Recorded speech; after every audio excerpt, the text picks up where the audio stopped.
Hello, I'm here on Church Street, McDonald's end. It's very busy, Tuesday afternoon. The cultural onslaught our city is now undergoing is not going to be survivable. 5 to 10 years time, our city will not be the same place. If anyone thinks Joe Owens is exaggerating or being an alarmist, then all I suggest is to come down to the city centre and have a walk in and around for a bit, and you will see what is happening. There is a change, a cultural change. I've walked around for several hours, Lady Busker back in front of me there. I've walked around for quite a while, and the cultural change is really worrying given the speed of it. Right, that's what is worrying about this. And also as well, the new arrivals, new Scousers coming into our city, they're from so many different backgrounds, countries, cultures. It's gonna make a right mess of our city. You see, this can't be assimilated or integrated, right? There is too many with incompatible ways, beliefs, values, standards amongst themselves, let alone their Scouse host, right? It really is quite shocking what is happening. Like I've said in previous videos, this is just a small stretch of Liverpool city centre, let alone the city. And if the city centre is a microcosm of cultural change, then the city is changing faster and faster than Joe Owens imagined. Like I've said, this sort of cultural onslaught, it won't be survivable. It can't be. It has to eventually change our unique Scouse ways, beliefs, values. It has to. There's nothing else that it can do. It's not going to enhance our Scouse culture or our Scouse ways and whatever. It can't. It'll be the complete opposite. Scousers had a frightening taste of cultural change in the Raw. May 2022, Liverpool playing Real Madrid, French suburb, Saint-Denis, and were ambushed, beaten and robbed by new arrivals that had changed a once respectable, proud French suburb into a hellhole, right? Those Scousers that were there at that game know only too well. They don't need Joe Owens to tell them. That was cultural change in the flesh. Granted, it was a rather virulent form of cultural change from France's former colonies. All the same, it's cultural change.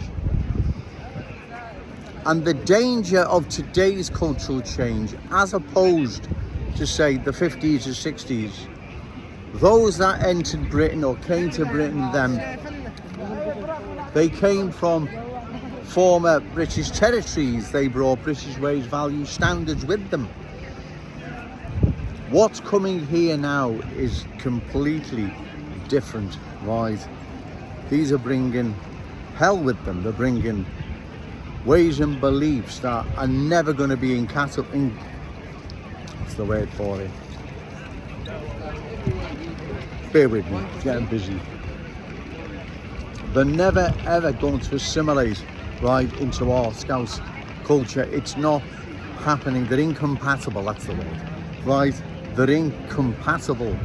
You can't blend these into the Scouse fam and everything's okay, and the new Scousers are the same as the old Scousers, and everything just goes along as normal. And Kensington and Fairview, you know it looks strange, you know it looks odd, but it's still Scouse. Well, it's not, you know it's not, right? Anyone with half a brain knows it's not. Anyone with a bit of courage and decency and honesty, right, knows what's happened to that once proud working class Scouts community. It has been changed into something completely different. That's cultural change. And as I've said, if you want to go one step further, go and walk around some of these boroughs in and around London, right? Some of these have been changed so much they'll never be changed back. They'll never regain their former Cockney glory. Right, they're gone, they're finished, they're different places. And we know why, we know what's happened. It's cultural change. You can't just bring all these people into our city with different ways, beliefs, values, standards, and then expect them to embrace the Scouse fam and everything's just hunky-dory. It doesn't work that way.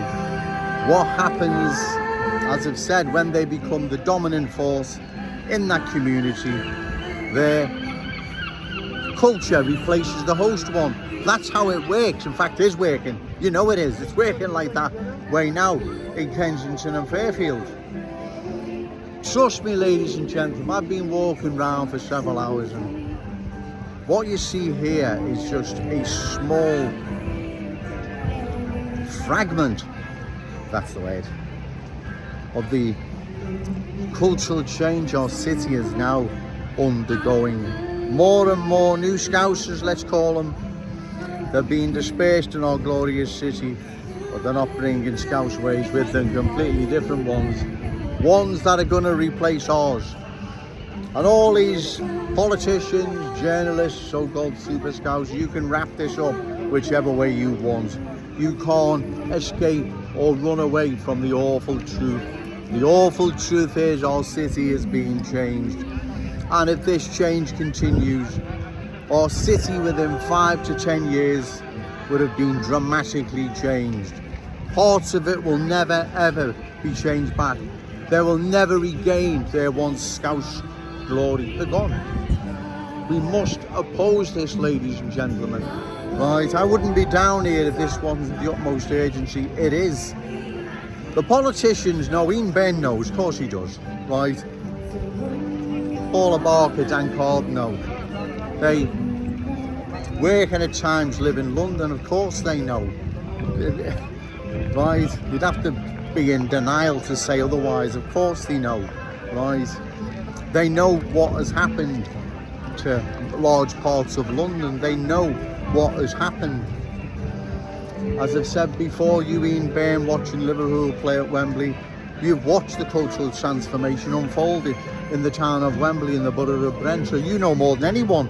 Yeah, your silence and turning a blind eye as our glorious city undergoes the same change, right? We oppose this, ladies and gentlemen, on social media, talking to your friends, your family. When a candidate stands opposing further cultural change, give him your vote, or give her your vote, give them your vote, right? Because this is important. It's very, very important, because if we don't do something now, trust me, once cultural change sinks its roots so deep there in the driving seat, we dance to their tune, and there is no changing it back. You see, I know the outcome of this because I've been watching it the past, well, since 1978. I have the crystal ball, not literally. So I know how this is going to unfold. I know I won't be proven wrong. Sadly, I'm going to be proven right. At the moment, okay, there's not much we can do. There's no elections at present, as far as I'm aware of, and all you need to do is to just listen to what I have to say. Do your own research, do your own studying of cultural change, our city, what's happening to it, what it means to lose our unique Scouse character, traditions and cultural identity. Just do your own homework. You don't have to take what I say for granted. Even better, come down to the city centre, those that don't get out that much, and have a walk in and around, and you will see what is happening to our city. Like I've said in yesterday's video, the new arrivals are not messing about. They're playing for keeps. Once they're in the driver's seat, there's no getting them back out. Right? There's no changing Kensington and Fairfield back, right? We've had enough now, changing it back to a Scouts community. It's not happening, right? Large parts of that community are now going, and unfortunately I predict all of it will, right? But that gives us time now, because we've got the crystal ball, we've seen it unfold, we know what's happened, we know what's on the way, ladies and gentlemen. We would be foolish not to heed this warning. But once again, no to cultural change, yes to Scouts pride. Shout it out loud, Scouts and proud. Okay, thank you.